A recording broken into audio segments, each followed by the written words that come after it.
Hi viewers, welcome back to our channel. நம்ம இப்போ இந்த வீடியோ எதை பற்றி பார்க்க போகிறோம்னா பொடுகுக்கான சரியான தீர்வுகளை பார்க்கலாம். சரி வாங்க வீடியோக்குள்ளே போகலாம். ஃபஸ்ட்டு பொடுகு எப்போ வருதுன்னு பார்த்தீங்கன்னா மோஸ்ட்லி விண்டர் சீசனில், சம்மர் சீசனில் தாங்க பொடுகு வருது. அப்படி பார்த்தீங்கன்னா யாருக்கு வருதுன்னு பார்த்தீங்கன்னா ஆண்களுக்கும் சரி பெண்களுக்கும் சரி எல்லாத்துக்குமே காமனாக வருது.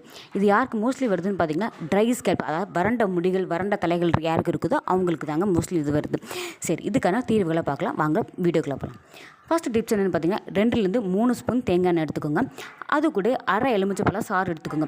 ரெண்டையும் பார்த்தீங்கன்னா நல்லா மிக்ஸ் பண்ணி எடுத்துக்கோங்க. மிக்ஸ் பண்ணதுக்கப்புறம் முடியில் வந்து நல்லா அப்ளை பண்ணிக்கோங்க. 30 நிமிஷம் அப்படி ஃப்ரீயாக விட்டுக்கோங்க. 30 நிமிஷம் கழிச்சு என்ன பண்ணணும் பார்த்தீங்கன்னா ஷாம்பு போட்டு நீட்டாக குளிச்சுக்கோங்க. ஷாம்பு போட்டு குளிச்சிங்கன்னா உங்களுக்கு நல்ல ஒரு ரிசல்ட் கிடைக்கும். எலுமிச்சைப்பழத்தை யூஸ் பண்ண பயமாக இருக்குது அப்படின்னு வேறு ஏதாவது யூஸ் பண்ணலாமான்னு கேட்டிங்கன்னா உங்களுக்கான இன்னொரு டிப்ஸ் இருக்குங்க. வாங்க.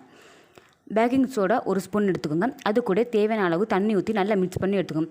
மிக்ஸ் பண்ணதுக்கப்புறம் பார்த்தீங்கன்னா நல்லா மண்டையில் படுற மாதிரி வச்சு நல்லா தேய்ச்சிக்கணுங்க. அப்படி தேய்ச்சதுக்கப்புறம் பார்த்தீங்கன்னா 1 நிமிஷம் நீங்கள் அப்படி விட்டுக்கோங்க. 1 நிமிஷத்துக்கு அப்புறம் பார்த்தீங்கன்னா ஷாம்பு போட்டு தலை குளிச்சுங்க.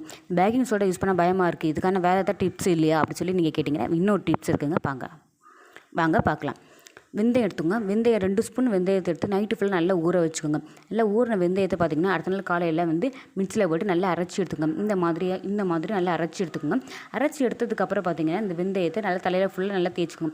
தேய்ச்சிட்டு 1 மணி நேரம் நல்லா ஊற வச்சுக்கோங்க. ஊற வச்சதுக்கப்புறம் பார்த்திங்கன்னா ஷாம்பு போட்டு குளிச்சுக்கோங்க. இந்த வெந்தயம் யூஸ் பண்ணுறதுனால சளி பிடிக்காத, தலைநீர் எதாவது வராதா அப்படி பார்த்திங்கன்னா கண்டிப்பாக வராதுங்க. இது யூஸ் பண்ணவும் உங்களுக்கு பயமாக இருக்குது அப்படின்னு வேறு ஏதாவது டிப்ஸ் இருக்கான்னு கேட்டிங்கன்னா இன்னொரு டிப்ஸ் இருக்குது பாருங்க. உங்களுக்கு தேவையான அளவுக்கு வந்து தயிர் எடுத்துக்கோங்க. தயிரை பார்த்திங்கன்னா நீங்கள் டேரெக்டாகவே நீங்கள் அப்படியே அப்ளை பண்ணிக்கலாம். நல்லா அப்ளை பண்ணிவிட்டு 30 நிமிஷம் அப்படியே ஃப்ரீயாக விட்டுக்கோங்க. 30 நிமிஷத்துக்கு அப்புறம் பார்த்தீங்கன்னா ஷாம்பு போட்டு குளிங்க. இந்த ஷாம்பு போட்டு குளிச்சதுக்கப்புறம் உங்களுக்கு நல்ல பெஸ்ட் ரிசல்ட் கிடைக்கும். சரி, இந்த நாளில் நீங்கள் எந்த டிப்ஸ் நீங்கள் யூஸ் பண்ணுறீங்களோ அந்த டிப்ஸ் வந்து நீங்கள் கமெண்ட் பாக்ஸில் கமெண்ட் பண்ணுங்கள்.